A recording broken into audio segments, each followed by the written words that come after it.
Master एक तर्ज बजौले है, यहाँ घड़ी बहुत तहलका मचौले बा। एक दुल्हा दुल्हन से कहा था मास्टर, कैसे?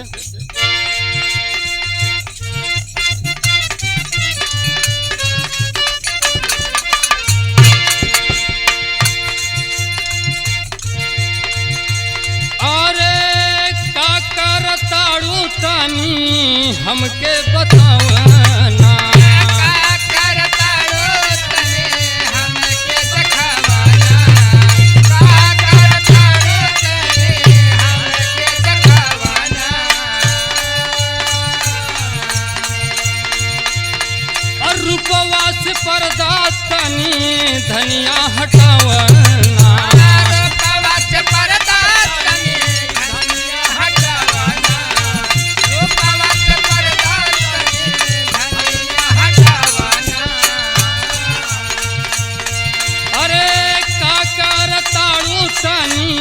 हमके बतावना रूपवा से पर्दा तनी धनिया हटावना। अरे अखियों में हम कजरा लगवली,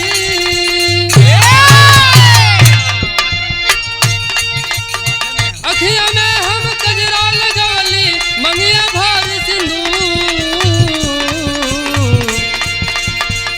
बलमजी बलमजी बलमजी सर्कल का कमार से स्टोन वाली साड़ी, बलमजी जो जो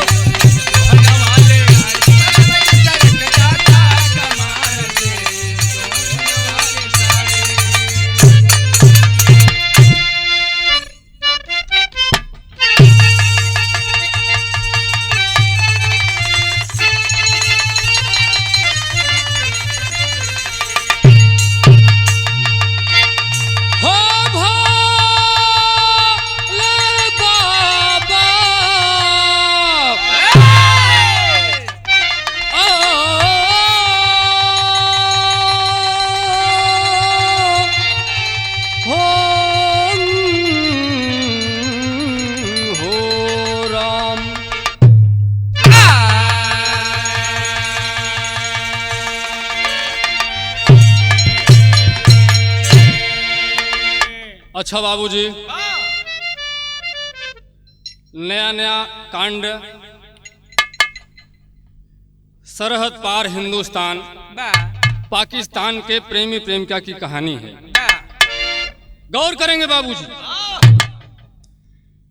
एक प्रेमिका हिंदुस्तान के नौजवान प्रेमी से प्रेम में इजहार करती है बाबूजी, और कहा जाता है बाबूजी प्रेम में बहुत बड़ी ताकत होती है।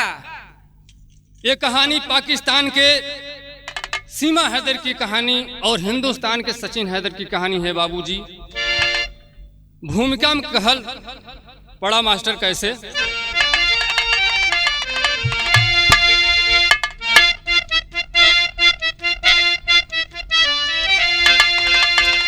तो मोहब्बत की रफ्तार बिजली से बढ़ के तड़ी पार कर अपना रौनक दिखाया। उड़े खुशबू मकरंद पाजब सुमन से, मंद मस्त स्वर कलियों पे गुनगुनाया। बधी प्रेम पावस की मजबूत डोरी, फंसा के पतिंगा दुल्हन खींच लाया। अब निर्मल चाहत मोहब्बत की है ऐसा लासान,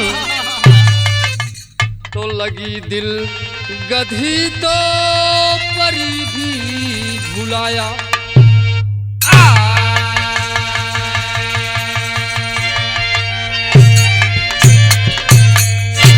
तो कहल गई है बाबू, प्रेम में बहुत बड़ी ताकत होली। प्रेम चिन्हे ना सूखी रोटी और प्रेम अगर लग गई गधी से तो परी क्या चीज है।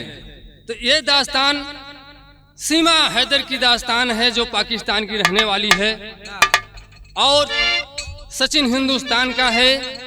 दोनों में पबजी गेम के माध्यम से प्यार हो जाता है बाबू। एक पबजी गेम यहाँ सम्मत नेटवा पर बड़ा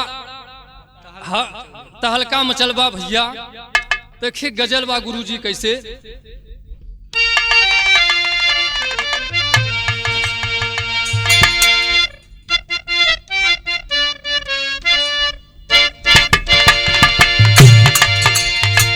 जो क्या बात है।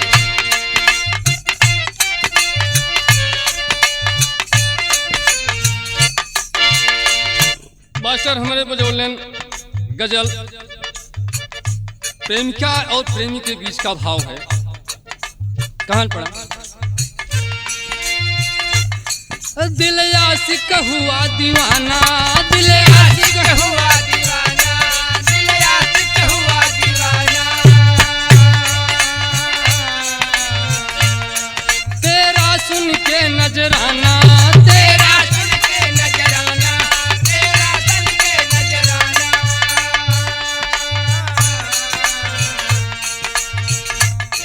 दिल आशिक हुआ दीवाना, तेरा सुन के नजराना। हाँ मोहब्बत के राही अब ना चलेगा बहाना बहाना। आशिक हुआ दीवाना, दिल आशिक हुआ। अरे जियो।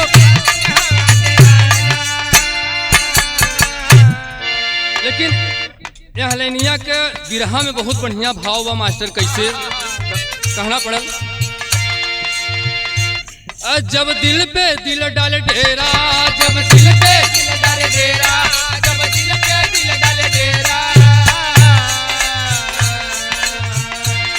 तब होगा सुखद सवेरा, तब होगा सुखद सवेरा, तब होगा सुखद सवेरा।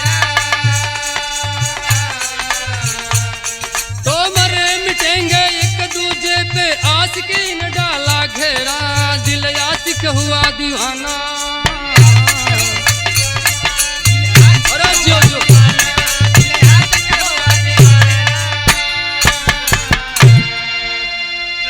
भाव में एक भाव से ऐसा पता चलता है कि दो दिल आपस में जब मिलते हैं तो दो दिलों की मिलन से इतना सुखद सवेरा ऐसा प्रतीत होता है कि प्रेम से बढ़ के बाबू दुनिया में कुछ भी नहीं है। तो गजल में बिरहा का सार कहना पड़ा मास्टर। कैसे नज्म के लाइन कहना पड़ा मास्टर। कैसे। अरे जियो जियो मास्टर।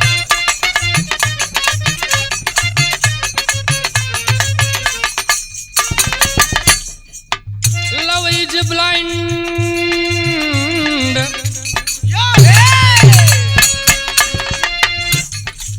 लव इज ब्लाइंड किसी राइटर ने बताया है।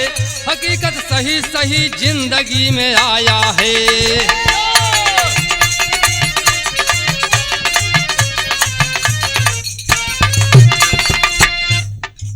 मोहब्बत चिन्हती न जाति पाति धर्म कभी, मोहब्बत चिन्हती न जाति पाति धर्म कभी।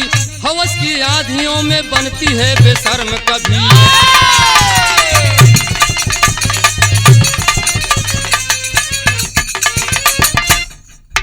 कृष्ण के प्रेम में मीरा कभी दीवानी बनी, कृष्ण के प्रेम में मीरा कभी दीवानी बनी। छोड़ घर द्वार चली पद से बेगानी बनी।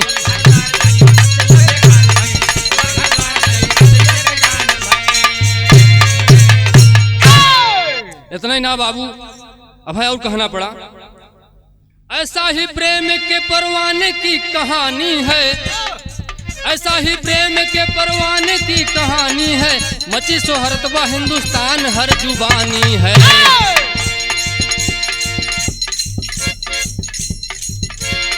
कराची शहर में पाकिस्तान की एक मधुबाला, कराची शहर पाकिस्तान की एक मधुबाला। सीमा हैदर को प्रेम सचिन पे मचल जाला।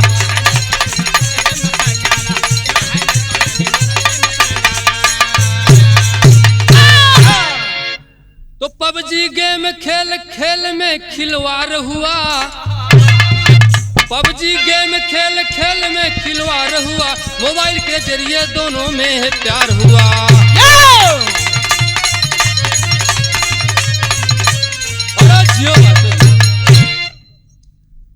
दोनों एक दूसरे के लिए इतना प्यार का इजहार कर देते हैं पबजी गेम के माध्यम से। अब पबजी गेम के माध्यम से खेलते खेलते एक दिन बाबू आपस में फोनवा के लेन देन हो गई। जब फोनवा के लेन देन हो गई तो व्हाट्सएप कॉल होए लगल। जब व्हाट्सएप कॉल होए लगल बाबू तो एक तरफ सचिन बतियावत हैं और एक तरफ सीमा हैदर से बातचीत चलता। आखिर बाबू 7 समंदर पार की बात है, सरहद और सीमा पार की बात है। तो कवि को एक तर्ज देना पड़ा मास्टर, कैसे?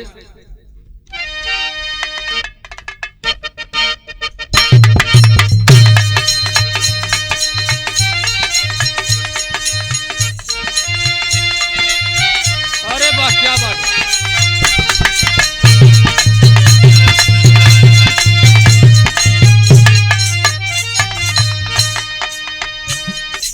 वह तर्जबा, अरे चलता मुसाफिर के मोहलियो रे बिजड़े वाली मुनिया, चलता मुसाफिर के मोहलियो रे बिजड़े वाली मुनिया, चलता मुसाफिर के मोहलियो रे बिजड़े वाली मुनिया।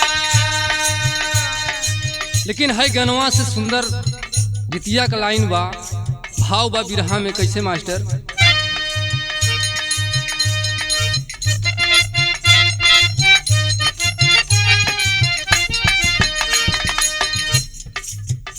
अरे सीमा सचिन के पटायलियो रे पाकिस्तानी चिरैया, सचिन के पटायलियो रे पाकिस्तानी चिरैया, सीमा सचिन के पटायलियो रे पाकिस्तानी चिरैया। बाबू फोन के लेन देन से सीमा और सचिन में प्यार हो गई बा, लेकिन अंतराम कहना पड़ा।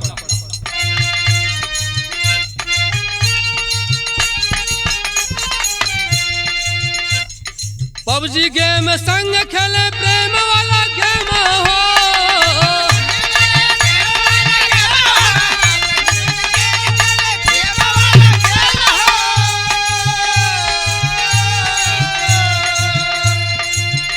अरे दुई नौ बतियाई लगे फोनवा से सेम हो,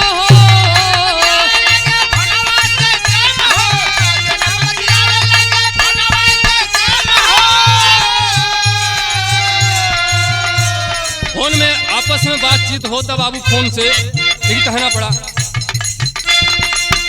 अरे मोहब्बत के जाल में फंसाए लियो रे पाकिस्तानी चिरैया, मोहब्बत के जाल में फंसाई हो रे पाकिस्तानी चिरैया, मोहब्बत के जाल में फंसाई हो रे पाकिस्तानी चिरैया।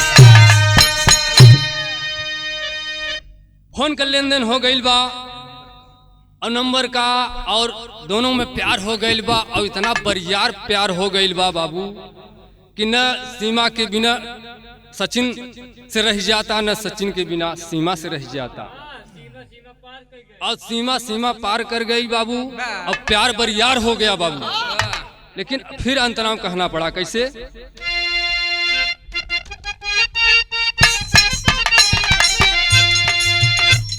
2019 में प्रेम के शुरुआत का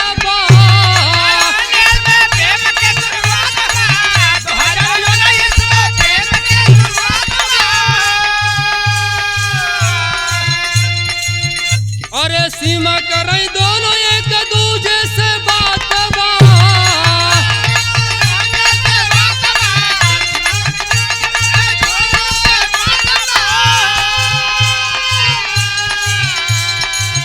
अरे वादा जिन्हें मरने का बधाई लियो रे पाकिस्तानी चिरैया,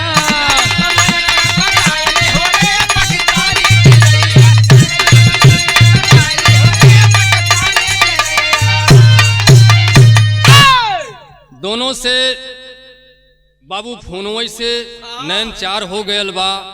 और वादा जीने संघे का एकदम गांठ बांध लेते हैं, लेकिन आखिर करें क्या बाबू, सरहद पार हैं। और उस देश से सरहद पार है जिस देश में आए दिन लड़ाई हुआ करती है, भारत और पाकिस्तान से कभी न पटी है और न पटेगी बाबू। तो आगे एक तर्ज देना पड़ा मास्टर, कैसे?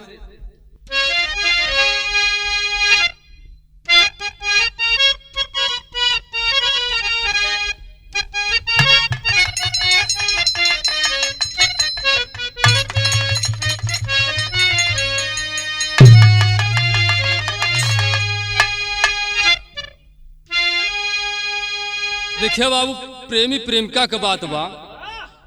एक गरीब घराने की प्रेमिका है और वो सोच रही है कि हमारे नसीब में तो तल्ला दू तल्ला लिखा ही नहीं बाबू। तू कहा था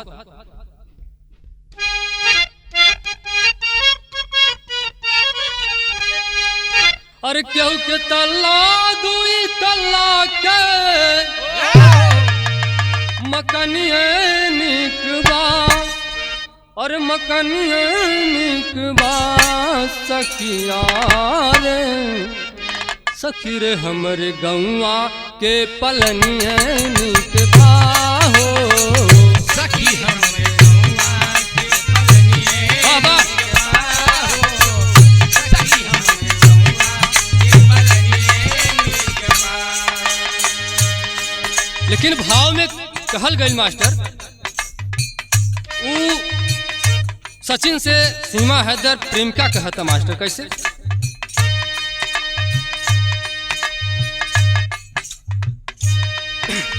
कहली सचिन से सीमा ना, कहली सचिन से सीमा ना, वतन में निकबा, और वतन में निकबा, हमका हिंदुस्तानी गठियल सजन में निकबा, हमका हिंदुस्तानी गठियल सजन में निकबा, बाबा हमके हिंदुस्तानी सजन में निकबा।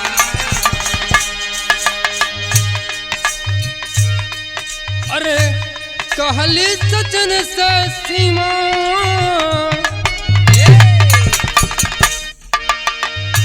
कहली सचिन से सीमा, ना वतन में निकबा, ना वतन में निकबा, हमका हिंदुस्तानी गठियल सजन में निकबा, हमका हिंदुस्तानी गठियल सजन में निकबा, हिंदुस्तानी गठियल सजन में निकबा। लेकिन अंतरा में कहल गई, ग्रेटर नोएडा गंगा रबुपुर के वासी,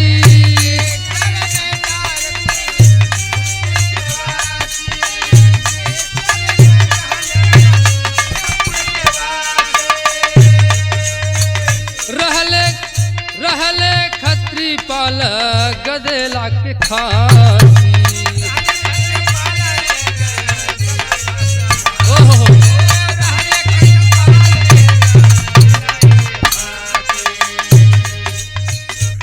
चढ़ल प्रेम जेकर मधुरी, चढ़ल प्रेम जेकर मधुरी, वतन में निकबा, अरे वतन में निकबा, हमका हिंदुस्तानी गठियल सजन में निकबा, हमके हिंदुस्तानी बाबा क्या बात है? सजन में निकबा हो, हमके हिंदुस्तानी जो सजन में निकबा, हमके हिंदुस्तानी सजन में निकबा। सीमा सोचा था कि ए सचिन, हम तोहसे बहुत प्यार करीला, हमके हिंदुस्तानी तोहरे जैसन दुल्हा के से बहुत बड़ा प्यार बा, हम तोहसे तोहरे संगे रहे चाहत है। तो अगले अंतराम कहना पड़ा मास्टर,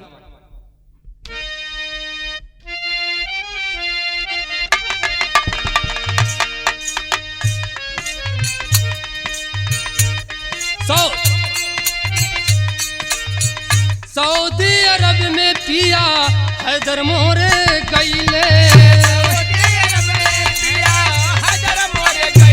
जो जो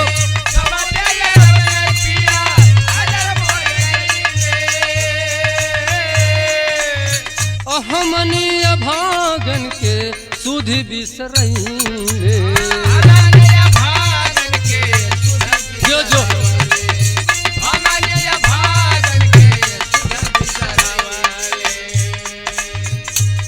मोह माया तजले ना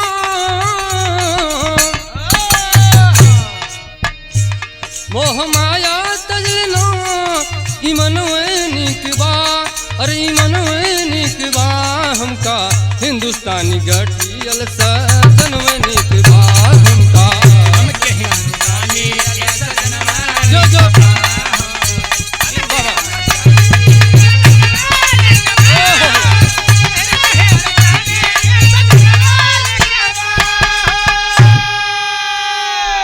प्रेम इतना बाबू बरियार हो गयल बा बिना सीमा के न सचिन के से रहल जाता अब बिना सचिन के न सीमा से रहल जाता बाबू दोनों ये सोच रहे हैं कि आखिर कब मिलन हुई और बाबू पबजी गेम के माध्यम से खेल खेल में दोनों एक दूसरे के साथ रहना चाहते हैं लेकिन एक तर्ज लगल मास्टर कैसे तर्ज बदल गयल बा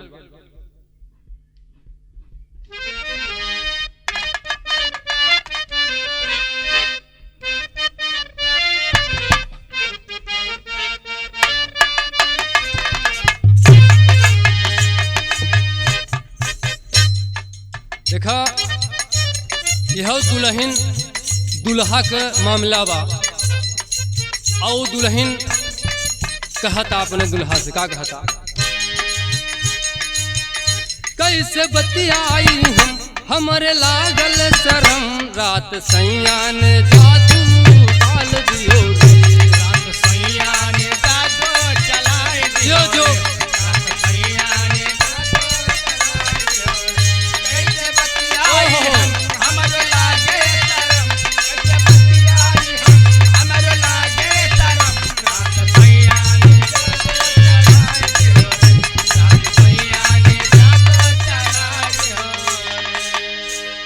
लेकिन वो सीमा कहता अपने प्रेमी से कम बताओ कैसे बोलते ही नहीं अरे कैसे बतियाई हम तब तो कुछ आवे ससुर हमको लेकिन खाल हो ज्यादा ढेर बोलते ही नहीं बनता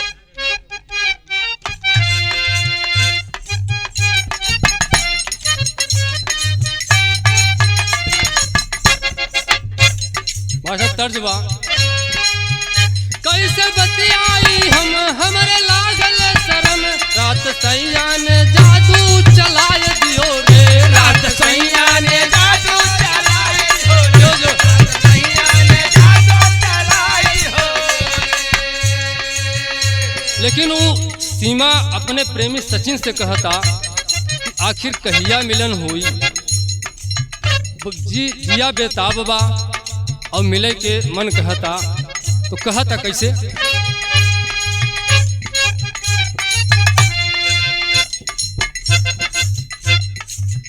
कैसे मिलबा दिलदार मोसे कराई करार प्यार हमन के दीवानी बनवले बाहो प्यार हमन के दीवाने बनवले बाहो प्यार हमन दीवाने बनवले बाहो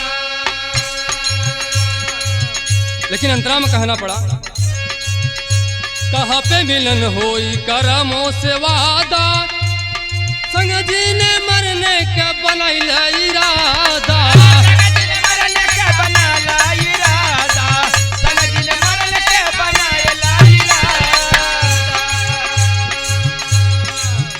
तोहरे खातिर घर द्वार तज के पूरा परिवार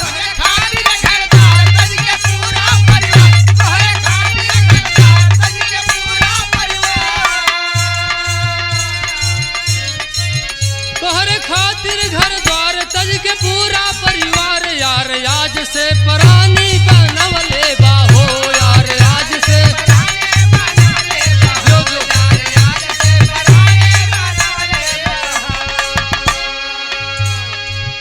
उस सीमा कहे सचिन से कि सचिन आखिर कहिया मिलन होई ये जिया बेताब बा और प्यार में ये जिंदगी आपके नाम बा अगले अंतराम कहना पड़ा।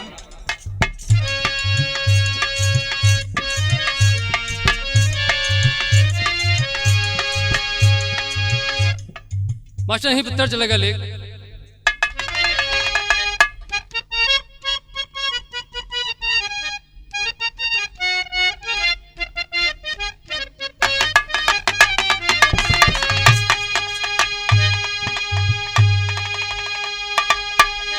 देखा एगो दुल्हन अपने सैया जी से कहता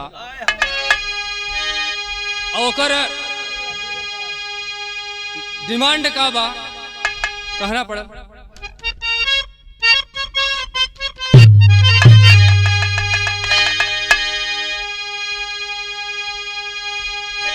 और पट एकदम का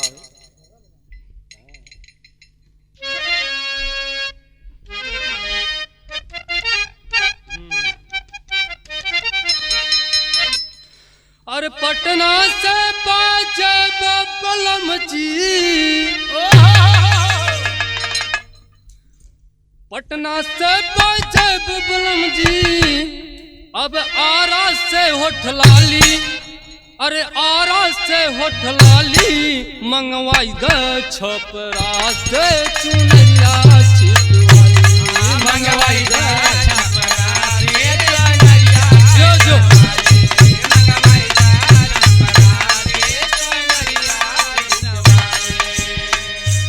लेकिन भाव बा गाना में कवि जी को लिखना पड़ा।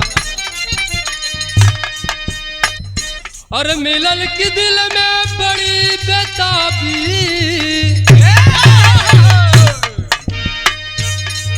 और मिलल की दिल में बड़ी बेताबी, छोड़ी लड़कन के अकेली, चल दिहली पाकिस्तान से दुल्हनिया अलबेली, चल दिहली पाकिस्तान से दुल्हनिया अलबेली, जो पाकिस्तान से दुल्हनिया अलबेली।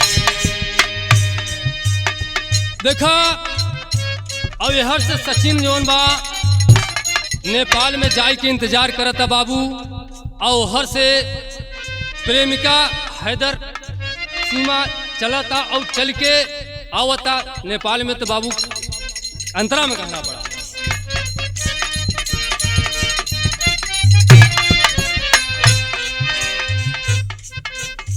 लेके दुबई भी जाऊं हवा पहुँच के जाई, बाबा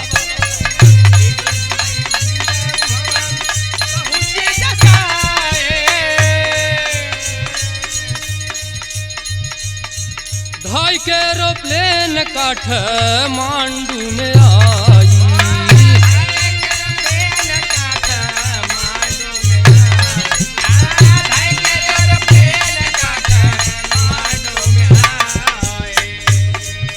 एरोप्लेन से बहुत शारजा जाती है, और चूंकि डायरेक्ट पाकिस्तान से हिंदुस्तान हो चाहे नेपाल हो, डायरेक्ट आपको टिकट वीजा नहीं मिल सकता, इसलिए वो सीधा जो है सीधा पाकिस्तान से पहले शारजा दुबई जाती है, और दुबई से बाबू तब नेपाल के रास्ते काठमांडू में आती है। तो अंतराम कहना पड़ा।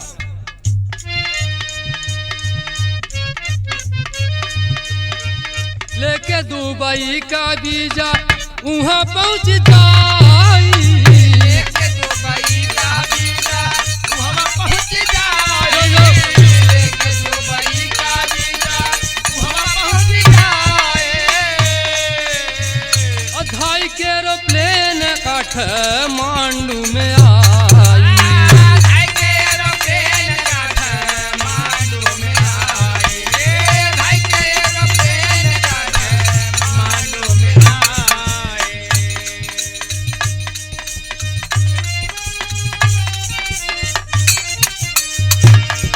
अरे सचिन चला है नोएडा से,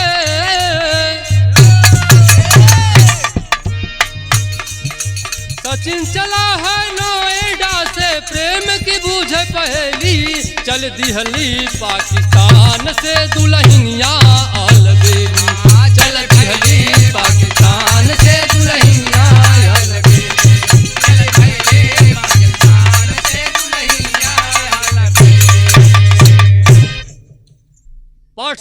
काठमांडू में सीधा दुबई के रास्ते सीधा काठमांडू में आती है बाबू, जहाँ पे सचिन प्रेमी इंतजार कर रहा है। वहाँ एक होटल है और होटल बुक किया है, होटल कमरा नंबर 204 में ठहरा है बाबूजी। लेकिन वहाँ पे इंतजार कर रहा है, तो फिर अंतराम कहना पड़ा कैसे, लेकिन टेरी में मास्टर कैसे।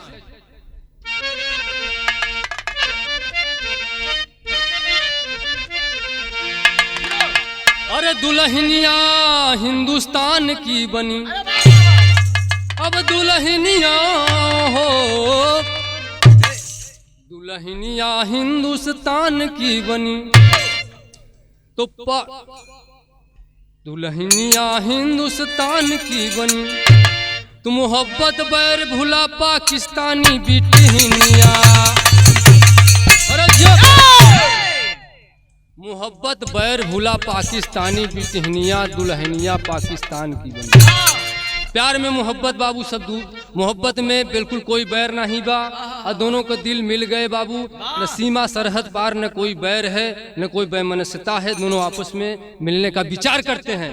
प्रेम बरियार है बाबू वहाँ पे, तो चौक में कहना पड़ा कैसे।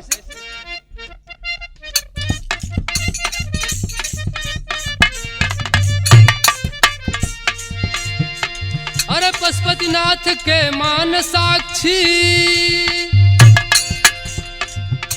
अरे सचिन है सिंदूर दान किया,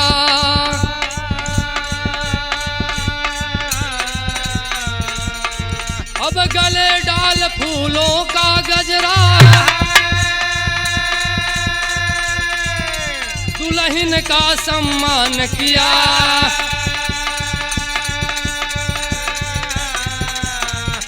एक होटल में जाके दोनों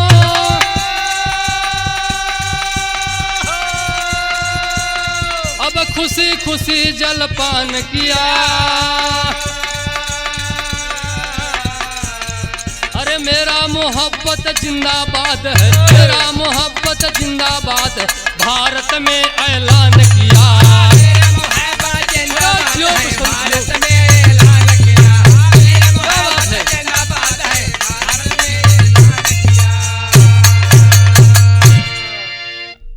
बाबूजी जिस समय काठमांडू में सीमा प्रेमिका जो है प्रेमी के प्यार में पागल है, और जिस समय आती है काठमांडू में, दोनों मिलकर के होटल से निकल करके जा करके पशुपतिनाथ महादेव मंदिर में दोनों जो है भगवान को साक्षी मान करके और एक दूसरे के गले में जयमाल डाल देते हैं, और वहाँ के तमाम जो है पंडित पुजारी के सामने शादी ब्याह कर लेते हैं। और जो शादी ब्याह कर लेते हैं बाबू, तो दोनों एक दूसरे के पति और पत्नी हो जाते हैं, और दोनों इतना बेजोड़ रूप में रो रहे हैं आपस में प्यार में, और एक दूसरे को लिपटते हुए रोते हैं। तो उड़ान में कहना पड़ा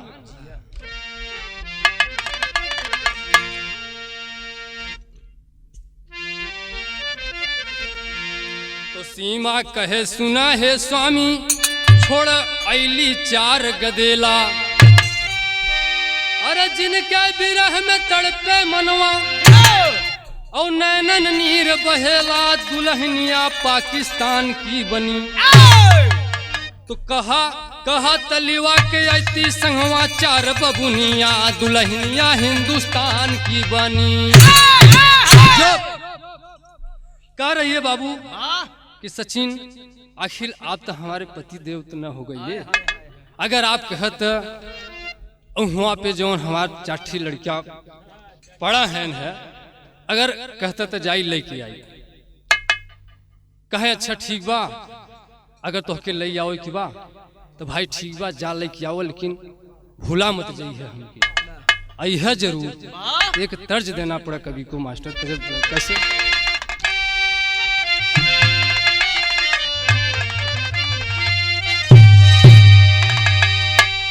वह तर्जबा, एक पत्नी के पिया परदेश में 12 साल से छाया है, बाबूजी घर नहीं आ रहा है, दुल्हनिया विरह में कह रही है कैसे मास्टर। अरे बरहो बरिसवा पे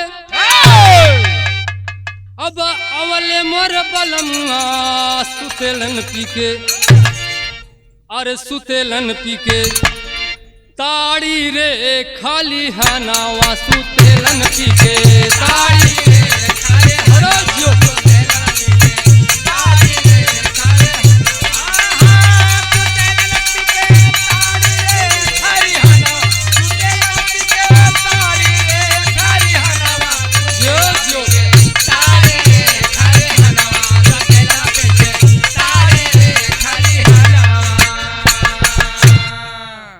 बाबू।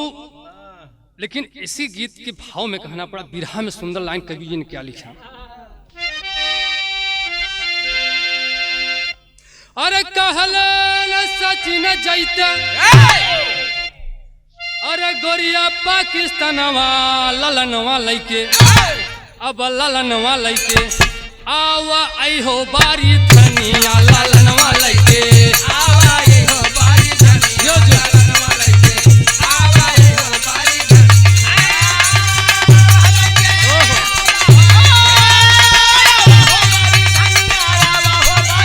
क्या बात है जोश आवा हो बारी धनिया ललनवा लैके आवा हो बारी धनिया ललनवा लैके। सचिन कहता है कि ठीक है प्यारी, जाकर के बच्चों को लेके आओ। तो अंतराम कहना पड़ा मास्टर।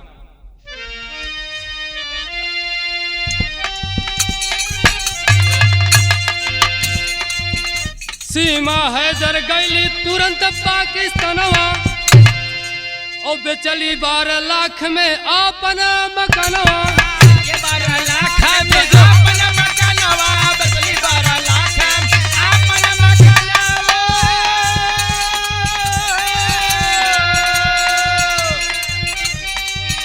अरे संघवा लिवा के आइली 4 गो सुमनवा ललनवा लैके ललनवा लैके आवा आई है बारी धनिया ललनवा लैके आवा आई है बारी धनिया जो जो आवा आई है बारी जाता है, समझाता है पत्नी को। पत्नी जाती है, सीधा सीमा जा रही है, फिर वापस काट वहाँ जो है पाकिस्तान में, और पाकिस्तान में जाती है बाबू। तो एक अंतराम फिर कहना पड़ा।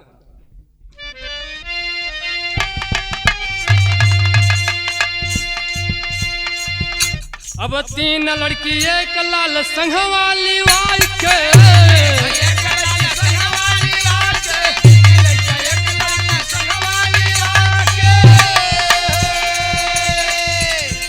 औली काठमांडू अपन पुनबा भुलाई के,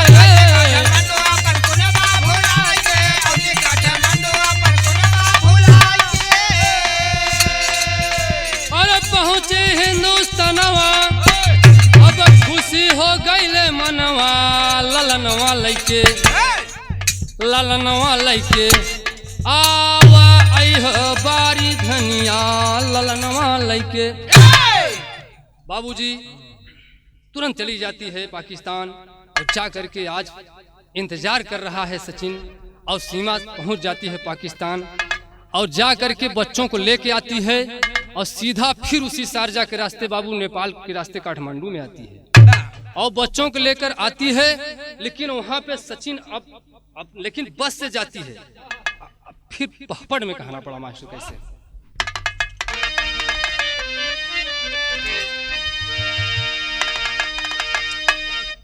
अरे चेकिंग द्वारा फांसी हिंदुस्तानवा जनवा सासत में, अरे चेकिंग द्वारा फांसी हिंदुस्तानवा जनवा सासत में, और लैके सिपाही गईले जेला खनवा जनवा सासत में।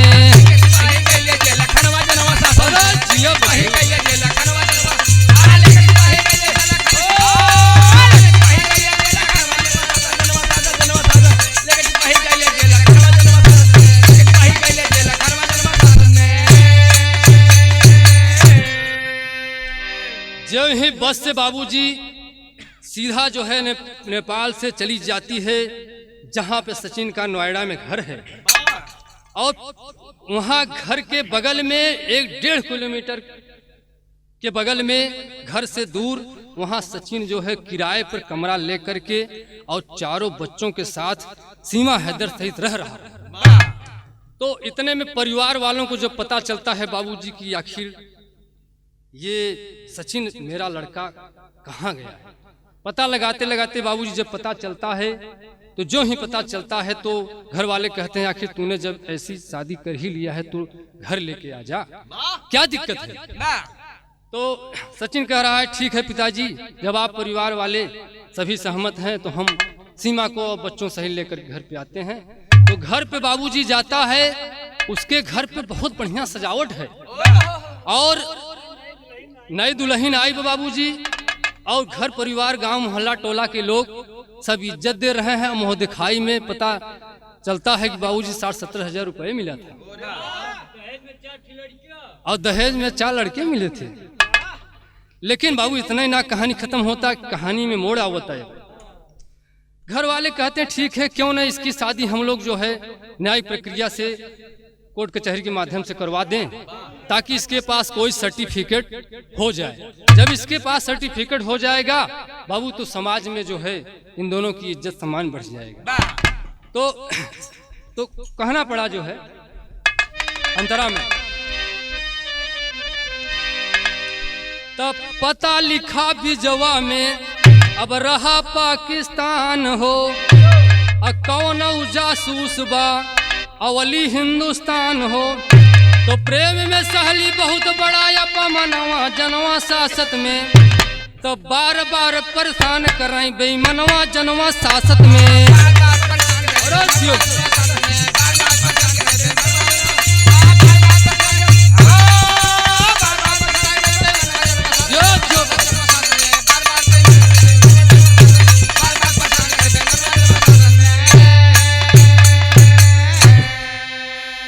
सचिन के परिवार वाले माता पिता सभी जो है एक अधिवक्ता का चयन करते हैं और एक वकील साहब के माध्यम से कोर्ट में जाते हैं और सोचते हैं कि इन दोनों की शादी जो है न्यायिक तरीके से करवा दिया जाए ताकि इन दोनों के पास एक सर्टिफिकेट हो जाए, प्रमाण पत्र हो जाए शादी का। और तो होता क्या है बाबूजी, वकील साहब जो ही सचिन का प्रमाण पत्र आईडी जो भी है देखते हैं तो सचिन का तो ठीक है, लेकिन जो ही सीमा के आधार कार्ड को देखते हैं बाबूजी, वकील साहब एकदम समझ लीजिए पसीने पसीने हो जाते हैं कि आखिर इस आधार कार्ड में हिंदुस्तान की जगह ये पाकिस्तान कहां से आ गया भैया। जब ही पाकिस्तान शब्द देखते हैं बाबूजी, उनके पैरों तले से जमीन खिसक जाती है बाबूजी। और उन्होंने सिर्फ इतने कहा कि आप दोनों लोग यहीं बैठ जाइए, हम थोड़ा बाहर से भी आ रहे हैं। वकील साहब जाते हैं भैया बाहर और गते से वो फोन लगा देते हैं पुलिस प्रशासन को, क्योंकि ये मामला पाकिस्तान और हिंदुस्तान का है। अब फोन लगा देते हैं बाबू, इतने में बतियावत हैं वकील साहब दोनों को उलझाए हैं, इतने में प्रशासन बाबू जी आ जाता है। और जो ही प्रशासन आ जाता है बाबू जी, इतने में जो है दोनों को न्यायिक हिरासत में ले लिया जाता है और प्रशासनिक हिरासत सीधा ले जाकर के न्यायिक हिरासत में कर देती है। और उस न्यायिक हिरासत में पूछताछ होती है तो जेल में इन लोगों को 4 दिन तक रखा जाता है और पूछताछ के दौरान इस शर्त पर छोड़ा गया कि दोनों जो है और रोज नजदीकी थाने में अपना जो है जा करके हाजिरी देंगे और इस शर्त पे दोनों को जो है जमानत दी गया। लेकिन यहीं में फिर कहना पड़ा मास्टर कैसे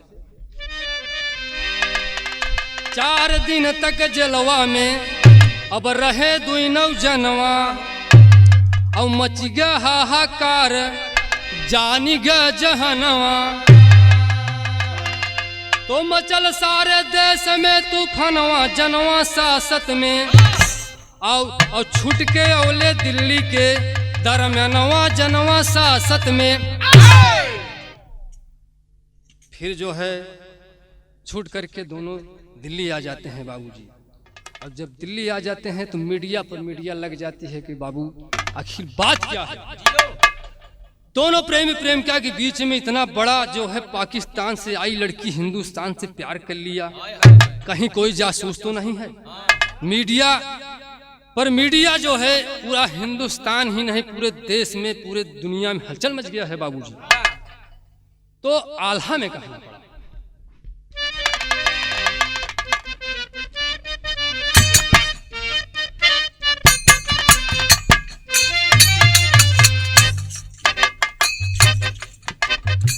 असली प्रेमवा के ही है अब बाटे पहचानवा ये भैया।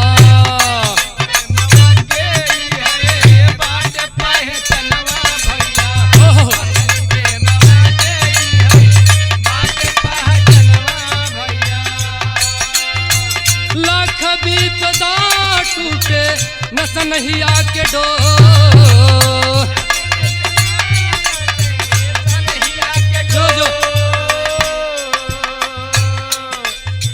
अलीवा संग सचिन चला सीमा के भवनवा ये भैया।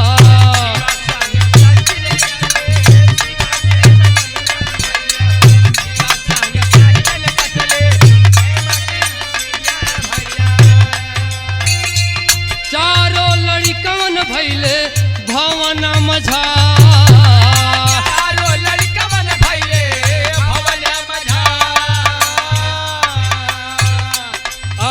ग्रेटर नोएडा पहुंचा लैके दुल्हनिया ये भैया।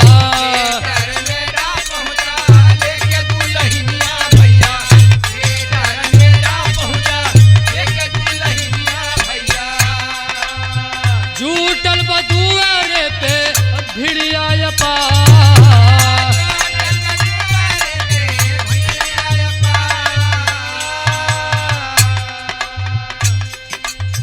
स्वागत सत्कार कराई गौवा के लोगवा ये भैया।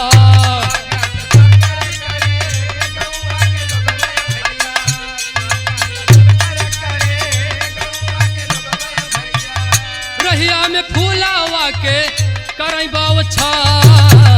रहिया में फूलावा के कराई बावछा। अरे गर्व से ऊंचा भैले हिंद के पगड़िया ये दादा। गर्व से ऊंचा भैले हिंद के पगड़िया दादा। गर्व से ऊंचा भैले हिंद के पगड़िया दादा। मोहब्बत वतन के बाटे बरकरार हो वतन के बाटे बरकरार। बाबूजी सीमा हिंदुस्तान के वतन को देखते हुए अपने प्यार को मजबूत करते हुए हिंदुस्तान की पगड़ी की लाज रखती है। और उस पगड़ी की लाज रखते हुए बाबूजी हिंदुस्तानी नारी की तरह और अपने परंपरा रीति रिवाज के अनुसार वो सीधा जो है सचिन के साथ जो है चली जाती है सचिन के घर पे। तो जब सचिन के घर पे चली जाती है बाबू तो पूरा गांव टोला मोहल्ला बाबूजी जैसे नई नई दुल्हन आवेली तो एक बार जरूर टोला मोहल्ला गांव देश नात रिश्तेदार सभी लोग जुटेला और देखते हैं कि कम से कम चल के दुल्हन के मुँह दिखाई तो कई लिहल जाए। तो खड़ी में कहना पड़ा मास्टर।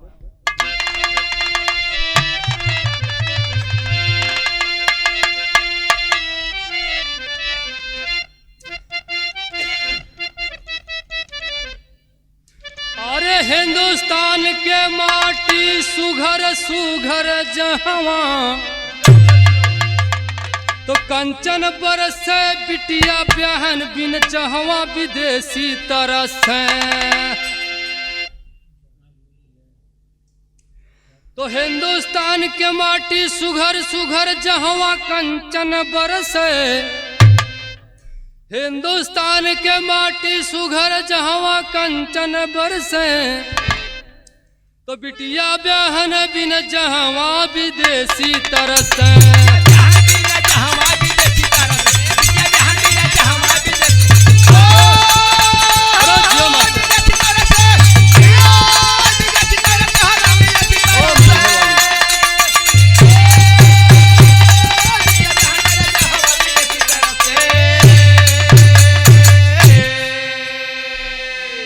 हिंदुस्तान के माटी सुघर सुघर जहवा कंचन बरसे। हिंदुस्तान की माटी अनमोल है बाबूजी, चाहे आप सोने से वर्णन नहीं कर सकते हैं। कंचन से कंचन में सोना होता है, सोना से आप नहीं तोल सकते। हिंदुस्तान की माटी अनमोल है बाबूजी, जिसका कोई मोल नहीं है। कवि जी ने खड़ी में लिखा कि हिंदुस्तान की माटी जहवा सुघर जहवा कंचन बरसे अब बिटिया ब्याहन बिन जहवा विदेशी तरसे। हम लोग ये विदेशी लड़कियां आए हमारे यहाँ स्वागत है, लेकिन विदेशी क्या मजाल है नजर उठा करके हमारे हिंदुस्तान की ओर देख, तो कहना पड़ा अंतरा में।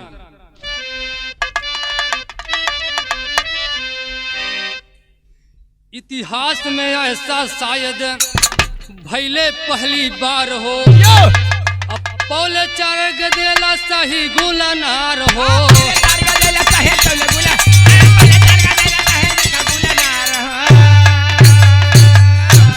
तो चेहरा नूरानी आंगन में जैसे मन बरसे, तो बिटिया ब्याहन बिन जहमा विदेशी तरस। तो कहल गए बाबू देशवासी जुट के देत बाटे मुँह दिखाई, अब बड़े खुश नसीब बाटे उहै बाप माई।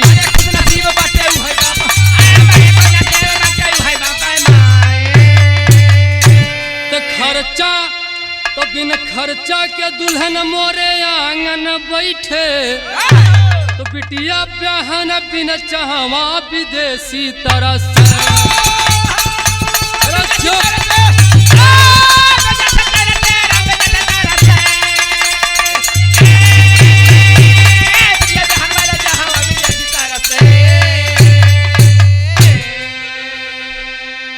यही हिंदुस्तान और पाकिस्तान के प्रेमिका की कहानी रहल बाबू।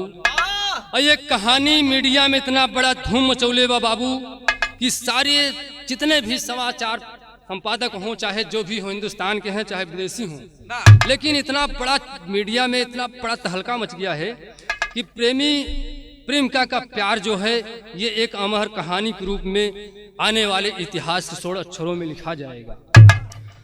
जूली फरहान कहानी आप देखेंगे, लैला मजनू की कहानी आपने इतिहास पढ़ा होगा, उसी तरह से एक दिन ये सचिन और ये सीमा की कहानी जो है इतिहास के पन्नों में 16 अक्षरों में लिखा जाएगा बाबू। तो कहानी में इस समय प्रेमिका जो है सीमा पाकिस्तान वापस नहीं जाना चाहती, क्योंकि पाकिस्तान चाह रहा है कि सीमा वापस चली जाए, लेकिन सीमा को तो इस देश से प्यार है, देश की मिट्टी से प्यार है। तो हमारे गाना की अंतिम लाइन में गुरु घराने का परिचय देना पड़ा। कैसे?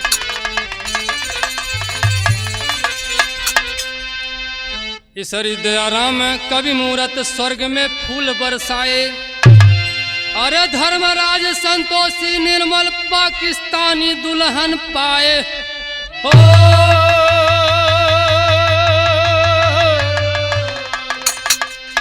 अब दुल्हनिया हिंदुस्तान की बनी, दुल्हनिया हिंदुस्तान की बनी, अशोक गाइला बेटवा तोहरौ चढ़ी जवनिया, दुल्हनिया हिंदुस्तान की बनी।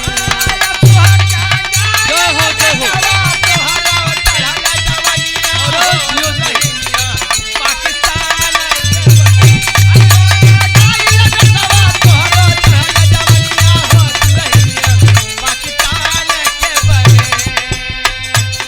तो मेरे देश की धरती सोना उगले उगले हीरा मोती, मेरे देश की धरती, मेरे देश की धरती सोना उगले उगले हीरा मोती, मेरे देश की धरती, मेरे देश की धरती सोना उगले उगले हीरा मोती, मेरे देश की धरती।